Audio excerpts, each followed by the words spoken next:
अस्सलाम वालेकुम। अच्छा, ये नेक्स्ट वीडियो में मैं आपको ये बताने लगा हूँ कि अगर हमने पेशेंट से सैंपल कलेक्ट कर लिया तो उसके बाद हमने जो उसका हमने टेस्ट कर लिया, वो टेस्ट की वैल्यूज़ हमने किस तरह से एंटर करनी है।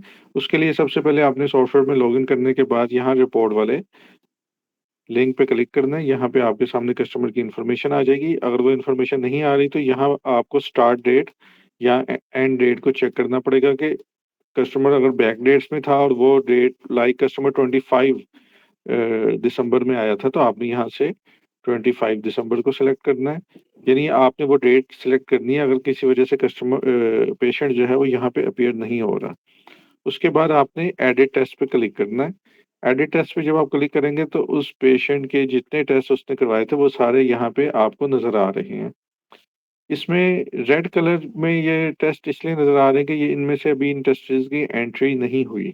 तो मैं सबसे पहले पहले टेस्ट पे क्लिक करता हूँ और मैं इसकी एंट्री करता हूँ। मैंने यहाँ पे इसका कोई रिकॉर्ड मैंने 1, 2, 3 एंटर कर दिया और यहाँ पे मैंने उसके कुछ भी रिमार्क्स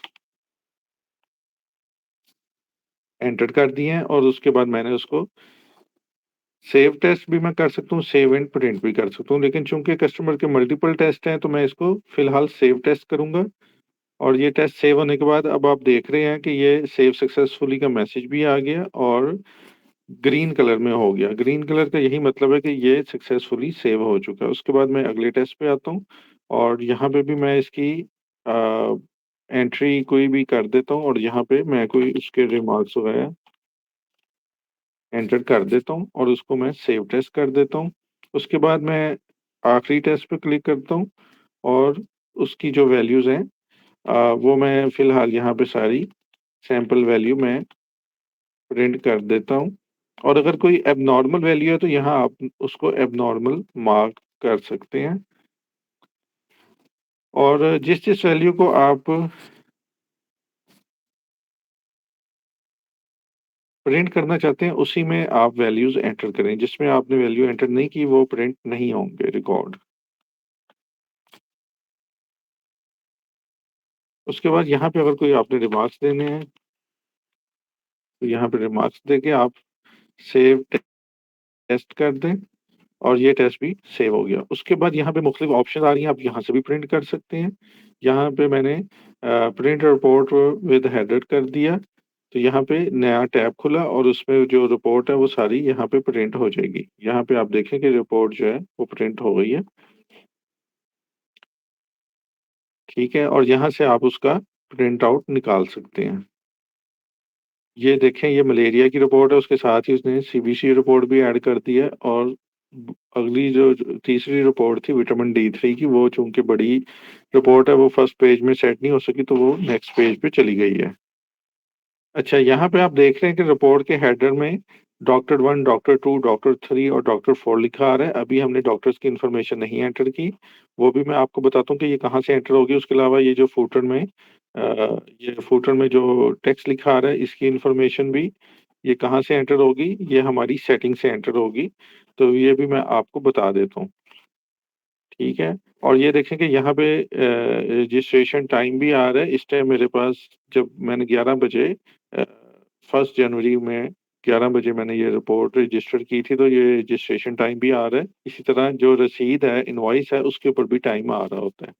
इसको मैंने यहाँ टैब से क्लोज़ कर दिया, मैं वापस आ गया। अब मैं अच्छा, इसमें मैं इससे पहले आपको एक चीज़ बता दूँ कि वापस आप रिपोर्ट वाले लिंक पे जाएँगे तो यहाँ पे जो एक्शन का लिंक आ रहा है, इस पे आप क्लिक करेंगे तो यहाँ पे भी मुख्तलिफ ऑप्शंस आ रही हैं। अगर आप किसी एक रिपोर्ट को यानी उस कस्टमर ने पेशेंट ने 3 टेस्ट करवाए हैं, उसमें से किसी एक टेस्ट को आप प्रिंट करना चाह रहे हैं, 2 को करना चाह रहे हैं या तीनों को करना चाह रहे हैं, तो वो सारी ऑप्शन यहाँ पे मौजूद है। प्रिंट सिलेक्टेड रिपोर्ट करेंगे तो ये सिलेक्ट हो जाएँगी और अगर हमने फुल रिपोर्ट प्रिंट करनी है, तो यहाँ से प्रिंट फुल रिपोर्ट पे हम क्लिक करेंगे। अच्छा, अब मैं आपको ये बता दूँ कि रिपोर्ट में जो इन्फॉर्मेशन आ रही है डॉक्टर्स वगैरह की, तो वो कहाँ से आ रही है? वो आप यहाँ सेटिंग में जाएँगे, तो यहाँ सेटिंग वाले लिंक पे आप गए हैं, तो यहाँ पे ये स्टैम्प 1, स्टैम्प 2, स्टैम्प 3 और स्टैम्प 4 आ रहा है। यहाँ पे आप डॉक्टर की जो भी इन्फॉर्मेशन मल्टी लाइन में आप दे सकते हैं। यहाँ पे आप डॉक्टर का नाम, उसकी जो भी डिग्रीज़ हैं वो आप एंटर कर सकते हैं। उसके बाद जो फूटर में नोट आ रहा था वो यहाँ से आ रहा है, यहाँ से आप उसको चेंज कर सकते हैं अपनी मर्ज़ी से। उसके बाद आप यहाँ पे कोई एसएमएस अगर डॉक्टर को भेजना चाहते हैं तो यहाँ पे वो आप इन्फॉर्मेशन दे सकते हैं, यहाँ पे मैनेजर को एसएमएस अगर भेजना है अ, उसकी इन्फॉर्मेशन आप दे सकते हैं। उसके अलावा आप अगर यहाँ पे अपना रिपोर्ट का हेडर चेंज करना चाहते हैं तो यहाँ से आप चूज़ फाइल से वहाँ से वो भी चेंज कर सकते हैं।